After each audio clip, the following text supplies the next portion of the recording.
Hey Tom, I just have one question for you about our previous debate on the debt ceiling. What is it? Well, you refer to the deficit as Obama's wasteful spending. You don't really mean that, do you? Yes, this current deficit is entirely on Obama's shoulders. You don't think President Bush is at all responsible for Obama's spending? No. Obama's president, not Bush. It's his spending. That's too shallow a view. You have to dig a little bit deeper to understand exactly why Obama has spent so much. What's there to understand? Obama spent money and he's the president, so it obviously is his debt. When do you think the steep spending started? As soon as Obama was sworn in as President of the United States. So in 2009? Yes, that was Obama's first year. But the 2009 federal budget was agreed to and passed in December of 2008. Who was president in December of 2008? President Bush. But that's not fair. Obama still had a large say in the budget. He was president-elect and he was an influential senator at the time. No, almost immediately after Obama was elected president, he resigned his Senate seat to focus on his transition to the White House. He had absolutely no say or vote that could be used to help shape the 2009 federal budget. But either way, take out 2009 and you still have 2 years of just as much uncontrollable spending. But why did Obama spend so much in 2010 and 2011? Because he is a Democrat.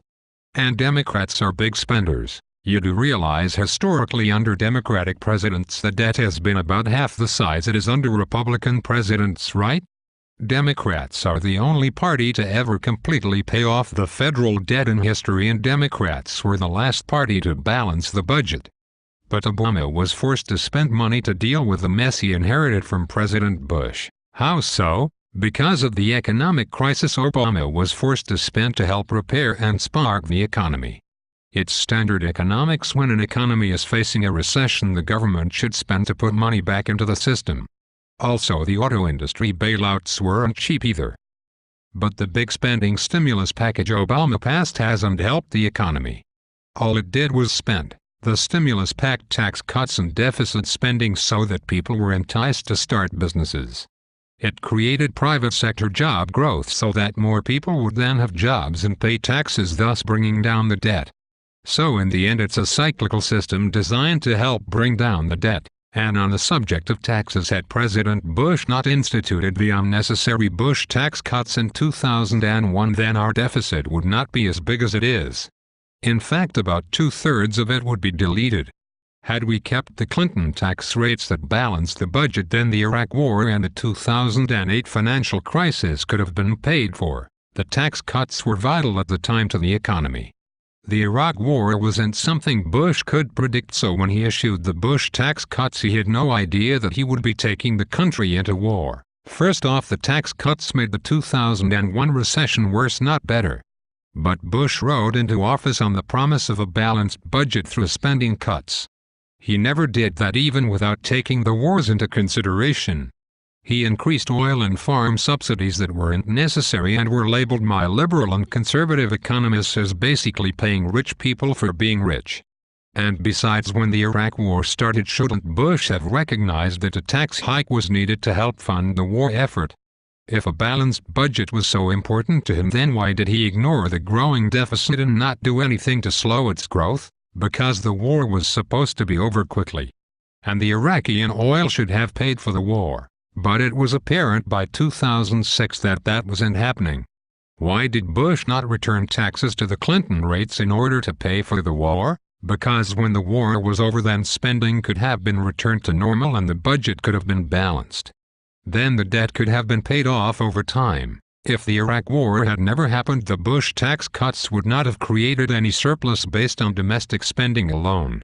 And also, basically, you just said President Bush started a war that ballooned the deficit and stuck Obama and future presidents with the bill. Fighting terror is necessary. Freedom isn't free, but there were absolutely no ties between Iraq and Al-Qaeda. So fighting terror is a fake reason to fight the war in Iraq. Well, either way, we did spread democracy. No, we were spreading democracy. We were still in Iraq. We're not done yet, even though President Bush declared mission accomplished 8 years ago. President Obama is still stuck paying for this unnecessary Republican war. Fine, let's say Iraq was unnecessary and that the Bush tax cuts were ridiculous. Then why has Obama spent so much on the economy? Because due to the 2008 economic crisis created by Bush's deregulation policies that were designed to create pure capitalism, we were forced to spend to spur the economy. Federal spending during a recession spurs the economy and creates jobs, thus creating more taxpayers helping to pay off the money the government put into the economy. Like I said earlier, the cycle is cyclical. And all of this has worked. The stimulus saved unemployment from going up by about another 7%. That's positive production. While you're right, Bush did create the mess Obama inherited. But then why hasn't Obama rewritten the Bush tax cuts? Well, when they expired in December of 2010, he tried to raise taxes on the top tax bracket, otherwise known as the rich bracket, which represents about 2% of the nation, but Republicans vowed not to allow a single bill to pass the House or Senate until the tax cuts were extended for everyone.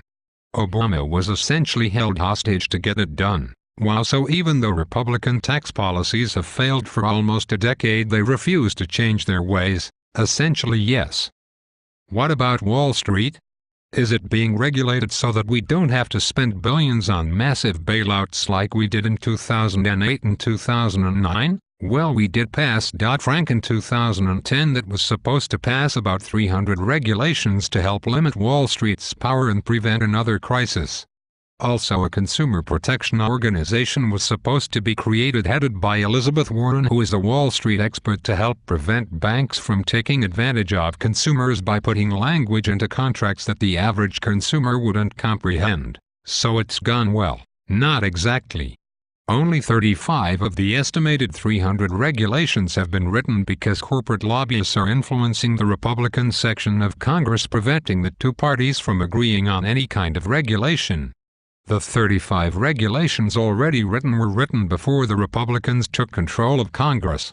And the consumer organization created by the bill has been defunded by the Republican Congress, preventing it from being effective. So you're telling me even though Republican policies have failed this country, run up a huge deficit and started a recession, they still won't change their ways? You said it perfectly. Wow, that just made voting so much easier for me. Well, glad I could help.